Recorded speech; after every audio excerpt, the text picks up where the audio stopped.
What's going on, YouTube? We're back with Shades, and we're continuing Let's Play of Katawa Shoujo. Last time we left off, we had to deal with Kenji as he went on his unnaturally long conspiracy.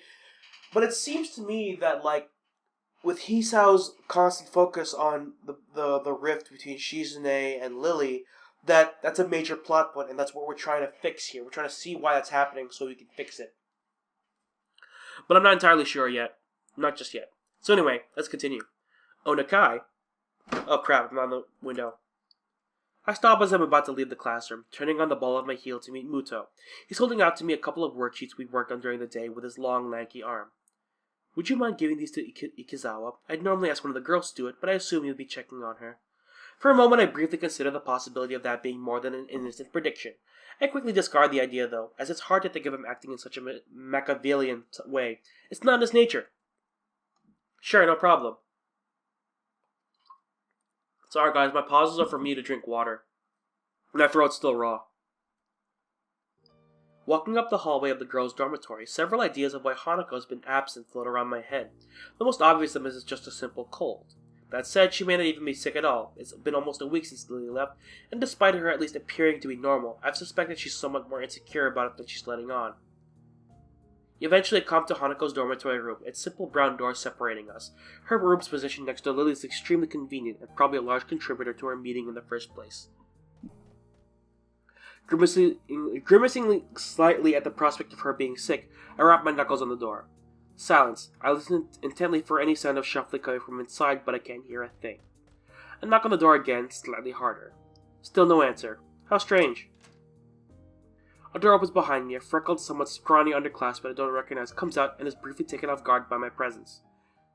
Oh. What do? Okay. I have to ask about Hanako. Actually, this may be a rather fortuitous meeting. Hey, excuse me, do you know if Hanako's come out of her room today or not? She doesn't seem to be answering. Ikizawa is Ikizawa. Her aunt not answering the door is totally normal. That tall foreign girl is the only person she'll ever talk to, after all. She gives a shrug before walking off down the hallway, having much more important matters to attend to than Hanako or me. Her dismissive attitude annoys me. Hanako must have a reputation as a hermit, a reputation that doesn't seem outright undeserved, at least in the time before we'd met.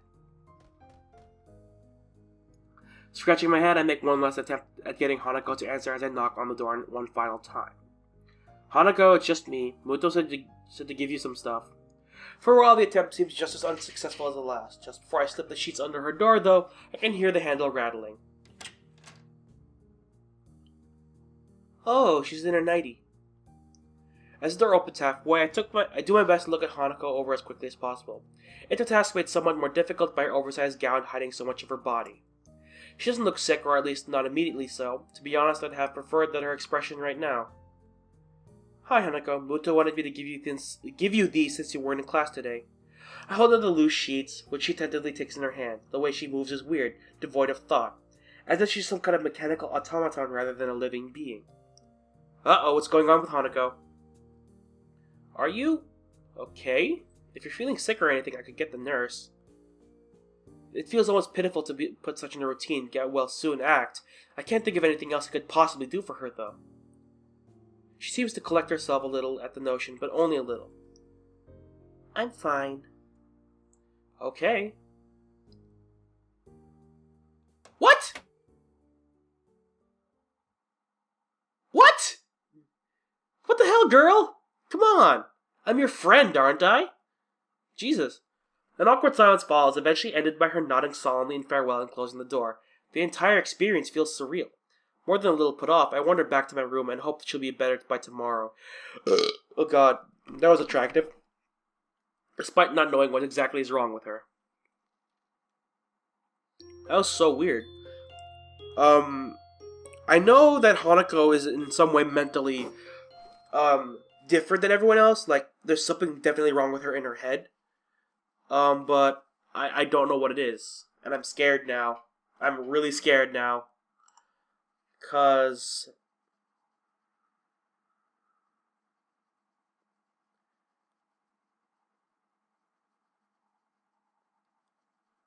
oh god, what's happening? Once again, I find myself in front of Hanako's door, after another of her unexplained absences from class. Nothing. Considering this is the second day in a row she's been like this, I'm starting to worry about her. Summoning my willpower, I decided to try one last way to get her to respond. Hanako, if you don't say anything, I'll go get the nurse for you. Go away. What? It's hard to tell whether her tone's one of desperation, anger, or both. What in the world can I actually do to help her if she doesn't even want help? The message is clear enough. I can't just leave her like this, though. Just sitting in a room for days on end. Rubbing my temples in thought, I withdraw to my own room to think about how to proceed. Rationality is what is needed here, as an overreaction may just make matters worse.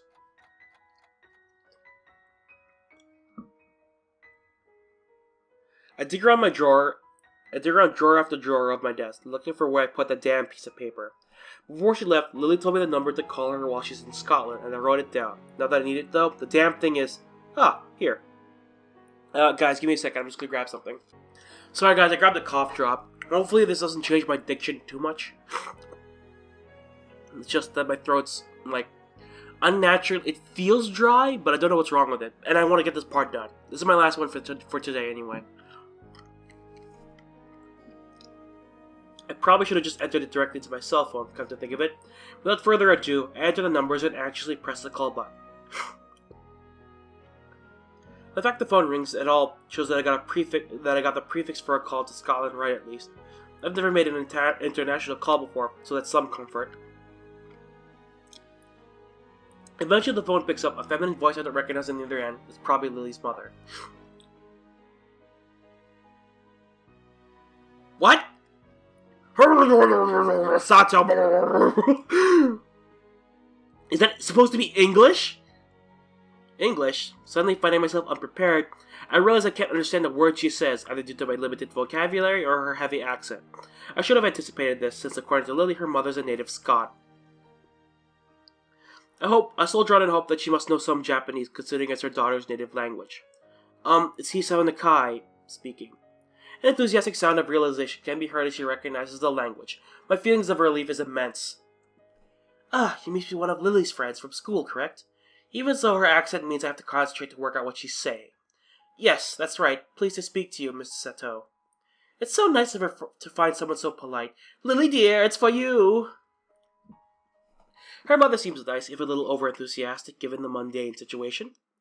There's a small silence as Lily takes her time getting to the phone. In the distance, I can just make out her mother scolding her playfully for just getting up.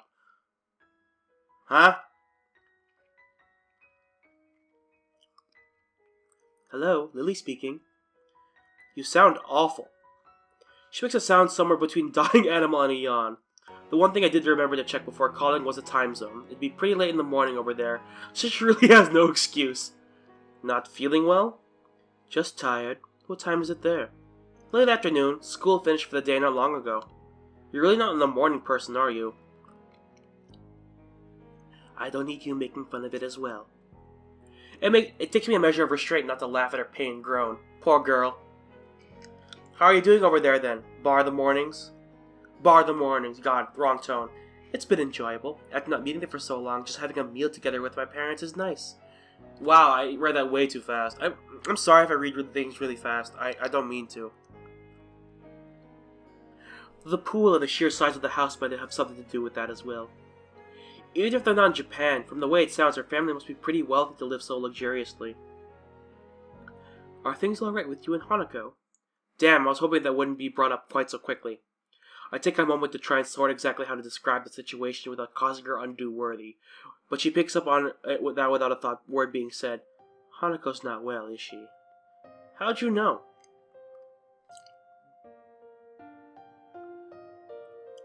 Because today is her birthday. I hope she might have gotten at least a little better after coming to know you, but how is she right now? She missed school yesterday and seems out of sorts when I checked up on her. Today she missed school again and just told me to go away. I've really got no idea what to make of it. Has this happened in the past? Is it related to her scarring in some way? Unfortunately so. Roughly the same thing happened last year when her birthday came up. As far as I can tell, it's because her parents died in the accident that caused her scarring, and Hanako blames herself for their deaths. Oh, god damn it. God damn it. I made that assumption about Hanako before. How she always clings to Lily like a sibling, like a family member. And I knew her scarring could not have been natural. She could not have been born that way. And since it takes up half her body, I just assumed that, like, it was a really big accident. So she's an orphan, huh? So she's an orphan. That's so fucking sad! Damn it! What she says does seem to make sense. If she's blaming herself on her birthday, she might as well be ruining the day that she was ever born. The fact that Lily seems so in the dark about it, though, almost to the extent that I am, is a surprise. So that's why she lives in the student dormitories as well. Has she told you any more about the accident? As close as we've come, she's barely ever told me anything about what happened. What I know about it is largely conjecture. Sorry guys, my apologies, I just need to suck on the cough drop. She sounds depressed, almost defeated, considering the trauma Hanako must have gone through. I really can't fault Lily for not knowing. Nevertheless, she seems to consider it a personal failing. Don't blame yourself, Lily, with everything she's gone through. I know. Thank you, Hisao. I'm sorry I can't be of more help to you. It's fine, I'll just give it some more thought. Thanks, I have a good time in Scotland.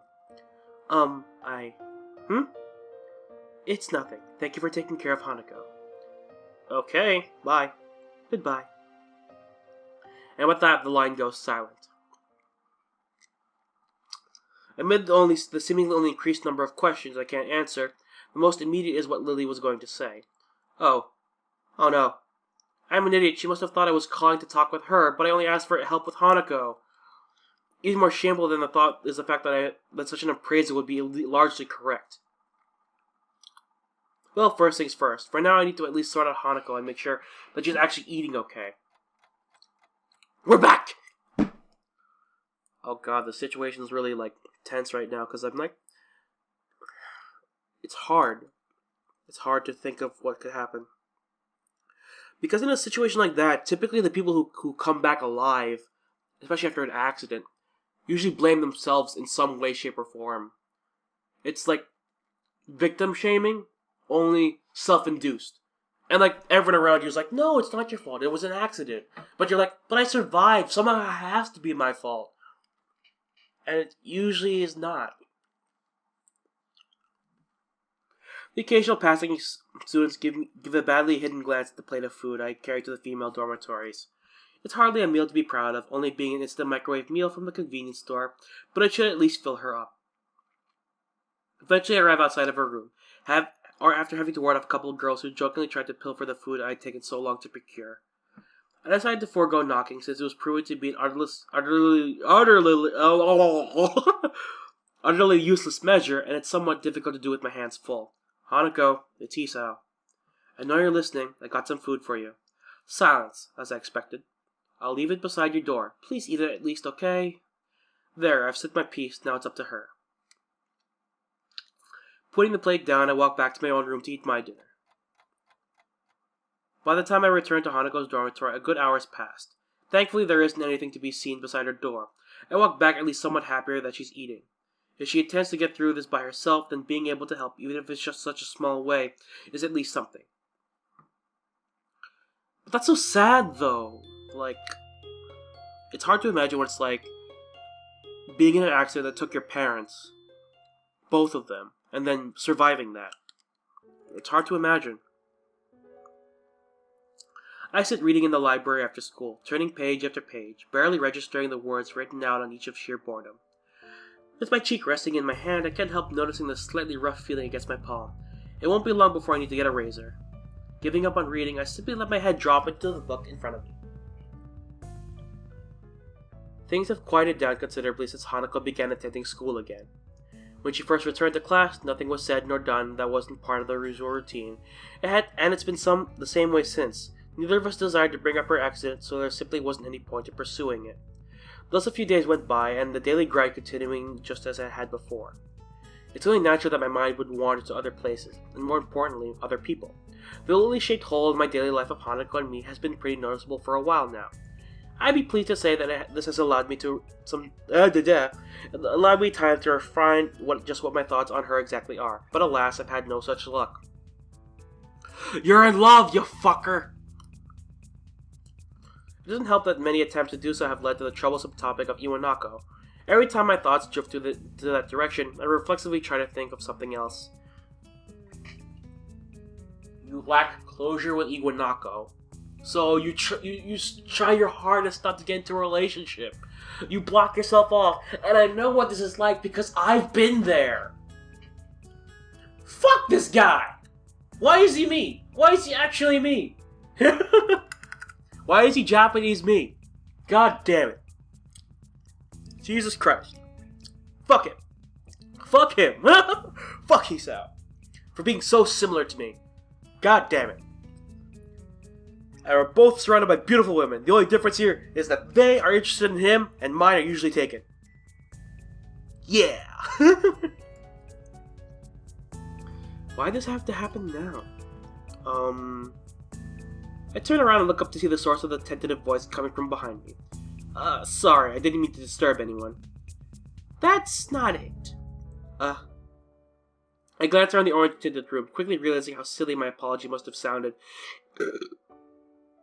In the time I've spent thinking and lazing about in here, everyone's well and truly left. Library closing? If you don't want to go, I could keep it open a bit longer. It's no trouble at all. Don't worry, I should get going anyway. Thanks. As I get up and begin to move off, I feel Yuko's eyes drilling into my back. Is there something wrong? You look depressed. Are you okay? Yuko nervously twists her fingers as she says this, unsure whether she's overstepping her boundaries or not. I really can't tell if she's more worried about my mood or about bothering me. Normally I just shrug it off and assure her that I'm fine, but my reflective mood gets the better of me. Despite being staff, she doesn't really feel much like an authority figure as the others. It's just, I guess the best term would be relationship problems. Oh, I'm not too good with that kind of thing. My other relationship ended a bit abruptly. But if you want to talk about it, I could listen, I think. Let me clear my throat again. Now I feel kind of bad for bringing it up. She's not that old though, so at least she has a good chance of finding another partner. It isn't like we're in a bad situation right now. We have spent many days together as friends, sometimes going out to do stuff, that kind of thing. But I'm starting to want to do more for her, learn more about her, and be with her more. I'm not sure whether it's actually love or not, though our friendship as it stands is enjoyable. You shouldn't let that stop you! Oh my god! Make her a total, like shipping nerd. Oh, that'd be funny. It'd be funny as shit. Sorry. How to say this, I think that it's nice that you have a good friendship, but school is going to eventually end. Do you think you'll be fine with not knowing if it could have gone further after you've graduated? God damn it! Why is this tugs at my heartstrings way too much? This is too real. This is too fucking real. 'Cause I've been there. Jesus Christ, I hate this. Stop it! I guess that's the crux of the problem. I really have no idea what the answer to that question is. Well, I can't really help there. What your true feelings are is something you have to decide for yourself. But I think that if you do love her, you should definitely say something. After thinking about it really hard, I decided that even though my relationship didn't work out, it's still better that way than never knowing if it might have or not. That's true. Closure in some way, shape, or form is better than nothing. Being rejected and being, heartbroken is better than being, having the thought in the back of your mind, what could have happened. But still, why is this touch so close to home so goddamn much? I hate it. Ugh. Fuck it. I never expected Yuko to sound so wise. It only makes sense that, with more life experience than I, she'd have a better idea about this. Well, I suppose not very much was actually answered. Talking to her has helped get it off my chest, and I have no doubt that I should confess if I really do like Lily. I give a slightly frustrated sigh. If only reading so much actually helped when it comes to situations like this. She gives a girlish giggle, which only reinforces my view as her being different from the usual staff here. In the end, it all comes down to what will happen after school finishes once again. Considering what happened before I came to Yamaku, it feels like being asked to keep up with a whole field of runners despite having started from a dozen yards behind them. God damn it. It's just one more motive to keep moving on from the past. The last thing I need now is to get caught up in that and getting homesick while I'm at it. Once again, I find myself calling Lily. My phone bill is going to be horrific, considering that this is international. But it's worth it. I don't only want to smooth over her feelings from the last time I called. I genuinely want to talk to her again. At least there's that boy! Why does there need to be a graphic of a phone? At least put Lily right here. Come on. Give me that. Jesus. When the phone finally picks up, I easily recognize the voice on the other end. Ah, English again.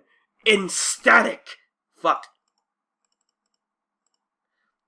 Hello, Miss Sato. May I, speak? Damn, I've forgotten how the rest is supposed to go. It's not encouraging to forget such a small amount of words, even if I didn't spend that long trying to recognize... Wait, let me try to do it in Moonspeak. Hello, Mrs. Sato. May I, speak? That's probably insulting to someone, but Jesus Christ. May I speak with Lily, please? Hello again, Hisao. Are you teaching yourself English? Just a little. I don't think I'm too good at languages in general. Oh, don't say that. Your pronunciation was good. I'll get Lily for you. Just wait a moment. I obediently wait as she is off in search of Lily, the other end going silent. Eventually, a much more awake-sounding Lily than last time answers, the time over there being past noon by now. Hisao, are you there? Yeah, I'm here. Hi. Good afternoon. Sorry for taking so long. I was outside in the garden. Wow, she has a garden! So fancy! The bushiest of dating sims. Gardening? Unfortunately, I found I'm no good at it, so I just smell the flowers. I think my fingers appreciate it more. I take it Hanako's recovered a bit? Yeah, I just made sure she was eating, and eventually she righted herself. Thanks for the help the other day. I don't think I was really that much help. The main thing is that she's getting better, though. True. How's life over there, then? It sounds like you've been living in nothing short of a mansion. I wouldn't call it a mansion. But it's rather large. Is obviously what she wants to say, though modesty stops her. I'm a little envious, but it's her holiday. It's a nice house to stay in, though. There's a beach near here, too, which Akira is especially fond of. She's a swimmer. She's constantly dragging me there to have swimming competitions, which she wins. Every time. I wouldn't doubt it. One, you're blind. You can't see the goal. Lily doesn't strike me as very athletic at all, so not being adept at swimming seems logical enough. The fastest I've ever seen her move is her understandably relaxed pace during her walks to and from the suburbs down the hill from the school. It makes the image of her swimming hard to imagine. The beaches there must look nice. They'd be less crowded than the ones around here, at least. Indeed, Akira says the area around here looks beautiful because it's so far outside the city. I only realize what I've said after I say it, but it doesn't bother her at all. It's still easy to forget that she can't see when she's not around, despite the time we've been friends. That said, the local accent sometimes makes communication a bit hard. It's a constant reminder that this isn't home. While the fact that she doesn't consider her parents' residence to be her home makes good sense, it makes me realize that I can't really answer whether the same goes for me. Graduation from Yamaku is distant enough to be difficult to view objectively, and I've spent so much time in this small room, I've come to accept the dormitory as my new home surprisingly quickly. I know that feel. I guess that would be hard to deal with. Is your knowledge of English holding up? Thankfully, I may be fluent, but being in a position where I have to use it often helps in curbing my Japanese accent. It's been useful practice. I hear you're trying to teach yourself English? More like memorizing a few lines and failing you, and even that much. I'm not really cut out for learning another language. My admission of defeat draws an amused giggle. I believe that there are things one chooses to do in life, and also things that are chosen for one to do in life. You can take comfort in the fact that you're better than me in science and math, at least. And that's helped in making me Muto's star student. I wouldn't worry about it. They're useful skills for many jobs, right? That's what he tells me. His face veritably lit up when I said I'd probably go into a career involving either. We both share a warm laugh at the events that have been befalling each other on opposite ends of the world. I mean, you're more to the eastern half. I mean, yeah, the Prime Meridian does cut them off, so, yeah, I guess they would be on opposite sides of the world. It's nice. It reminds me of our simple small talk that had been missing since she left. As each of us waits for the other to begin speaking, I decide to push ahead with my feelings. I can feel my throat tightening slightly, and oh my god, I'm excited! Jesus Christ! I'm so excited! A quiver went through my body. I'm like, oh my god, he's gonna do it! He's gonna do it! Do it! I miss you. I'm sorry, I put too much excitement to that. Compose yourself, boy. I miss you. The silence on the other end of the phone tells me that she's given the words their due weight. But as it goes on, I can't help feeling more and more apprehensive. So do I! I'm so excited, guys! Thankfully, the silence ends almost as quickly as it begun. I miss you too, Hisao. Goodbye. Oh, what the fuck?! You're gonna end it there?! My heart! Goodbye, Lily.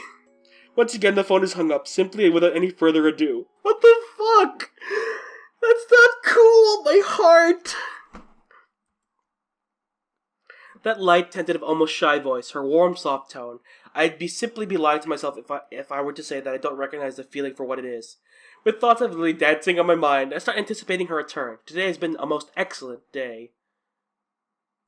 Oh my god. I'm so excited for the future. Oh my god, I'm so excited, you guys. Oh god. I sit listening to another of Muto's long-winded lectures, my mind wandering far from the scribbles on the dirty blackboard. Since I called Lily, my mind's been drawn in two directions, both roughly leading to the same conclusion. I've started feeling oddly detached from my past life. It's only been a month and a half since I arrived here, yet the school's become a second home. I've gained new friends and contacts, managed to get to grips with the school's lifestyle and culture, and become accustomed to the quirks of my classmates. To become used to a school where disabilities are a norm, rather than the rare exception, still catches me off guard sometimes, when I think on it. The same school that's populated by burn victims, amputees, the blind, the deaf, and all manner of disabilities in between. If someone had described the school to me before I'd come, I'd have shrugged it off as an overactive imagination. Even when I first arrived, I felt like the Dutch, coming to this strange new land for the first time. Sorry about that, guys. My mic cut out again. Sorry. It's amazing how quickly one becomes used to the environment they're forced to live in, really. And now I've even found someone that's got me entirely smitten. What a strange life. Before my mind can wander any further, though, I find a page of lined paper slipped under my distracted face. The garish, bright pink ink has no doubt been penned by Misha. Oh god! Don't look so bored, Hee-chan. School's nearly over. 3-day holiday. I'm not bored! I'm pining! Alright, we get Saturday and Monday off. Can't complain about having less school, I suppose. I uncap my pen and scribble on the page before covertly passing it back to her, flicking my eyes to the front of the class every now and then. Muto continues scrawling away arcane equations and formulas on the board. I'm guessing you have something planned? Misha takes the paper back and hunches over it comically, even for her, with her tongue poking through the side of her mouth. Did she misinterpret my expression as depressed, as she's trying to cheer me up? Student council work with Shi-chan, of course. You're still not brooding over that, surely? But Hee-chan could have helped us, poor lonely girls. I'd lend you a hand for today if I wasn't going to be busy. Oh, naughty, naughty Hee-chan. I'm going to meet Lily with Hanako. I don't know what you've got going through your head. So, Lily's back? Yeah, she's coming to the evening flight with her sister, so she'll be back at school next week. As she takes the note back and begins to write, I look up to see an unwelcome sight. Ah! We've been caught! No! I'm gonna let this episode run a little long because I want to know what happens when Lily comes back. I really want to know what happens, so I'm gonna let this episode run a little long. Sorry! While I frantically try to silently catch Misha's attention, Muto confidently strides through the gap between our desks from the class, his intent gaze focused directly on her. She suddenly stops writing as his tall figure casts an impossibly long shadow over the page. He silently takes a piece of paper from her and begins to read. Sweating bullets, I quickly glance around the class, noting their complete silence. Of course, it would just have to be that one thing that actually gets their attention during class. After a scant few seconds examining the page, he rolls the paper up into a small tube and lightly bops Misha over the head with it. Half an hour until you can hop off the student council. I think you can hold on until then. Misha's face cracks as the entire student class erupts into laughter. He might as well be awkward, but he knows how to handle her excellently. I'd probably feel sorry for her if I weren't as busy stifling my own laughter. Hisao, is that one it? No, I think that's some foreign airline. And so, the third aircraft they're not coming on lands. For the past half hour... Oh my god, we're still muted! Jesus Christ. For the past half hour, we've been whiling away the time with small snippets of pointless chatter. Lily's and Akira's flight has been delayed, and at this rate it'll probably be dark before their plane arrives. Is that one it? No, the company colors are wrong. Hanako's eyes flutter left and right, following the trickle of people in and out of the huge glass doors ahead of us. Fortunately, nobody pays her much heed, their attention apparently directed toward greater things. Maybe that one is it. No, I think that's... Hold on a minute. I think that one might be it after all. She's so cute, and now she's actually conversing with us. That's awesome. It takes some time before the billboard changes from their flight status to disembarking. A loud yawn sneaks up on me, not allowing enough time to stifle it. My sleep patterns have once again been all over the place, leading to a mix of worrying about Hanako and the side effects of my medications. Hisao, over there. I look to Hanako, then follow her gaze to the airport door. Oh, Lily, they're here. Really? We call out to each other in greeting, quickly shuffling over to the side to avoid blocking the passage of others. Lily! Hugs! Hugs are nice! Hanako jumps forward to hug Lily, a wide smile on her face, being all that's needed to see her happiness in Lily's return. Lily simply smiles in return, her voice soft. It's wonderful to meet you again, Hanako. As the two give each other a hug, well deserved after all that's happened while she was gone, I turn to Akira. Yo, you're pretty late. Yeah, there was a really bad storm over the airport. We got drenched just going from the car to the door. I guess you'll appreciate the weather here more then. Welcome back to you too. Welcome back to you too, Lily. Wait, her facial expression changed. What's happening? No! Is I miss you all that it took to be like, I love him? Was that really it? Oh, come on, it's normal to miss friends. Come on, guys. Hanako brings up it from Lily as I speak. For a long time, neither of us says a word. Contrary to what I thought her homecoming would be like, the atmosphere feels awkward, almost stifling. Both of us try to guess each other's feelings, not quite sure what should be said. God fucking damn it, I'm so salty right now. Just kiss. I'm done. Let's keep going. Damn, this is exactly what I'd feared when I thought of trying to move things forward between us. Lily runs her head through her fair hair and awkwardly twirls one of her bangs in her fingers, clearly trying to think of how best to react. Eventually, thankfully, Lily gives a small sigh and breaks the silence. Thank you, Hisao. It's nice to be back. Are you okay? You look tired. Evidently not recollecting herself at all that well, she quickly waves her hand in front of her face to stave off any concern Hanako may have over her. I'm okay, really. It's just a bit of jet lag. Weak. You don't have any? She simply gives a big grin, puffing out her modest chest. I feel absolutely fine. Ugh. That's not fair. Haha. Oh well, you shouldn't take too long to get rid of it. Ah, that's right, Hisao. Yeah? Don't we have a holiday from school soon? I'd have forgotten if Misha hadn't reminded me this morning. We've got a 3-day weekend starting from tomorrow. Akira playfully bumps her elbow lightly into Lily's side, grinning. Told you wouldn't miss it. You have something planned? If neither you nor Hanako are busy. I've got no plans, so something to do would be appreciated. Hanako? No, nothing. That's good. I was thinking we could go to my family's summer house for a bit of quiet over the break. We've rarely used it recently, though, so we have to dust things off while we're there. Oh, where is it? Up north, in Hokkaido. The place is practically deserted, so it should be a nice and quiet break for you guys. You're not coming? Nah, got a little holiday of my own set up with my boyfriend. I lower my eyes at her, suspicious of her intentions. It sounds like we're just cleaning up the summer house for you. That's perhaps a valid conclusion. Both of us zero in on Akira, her face somewhat evasive. Looks like we were right. Wait! Is Hideki her boyfriend? I'm so hung up on it! No, wait, they're cousins.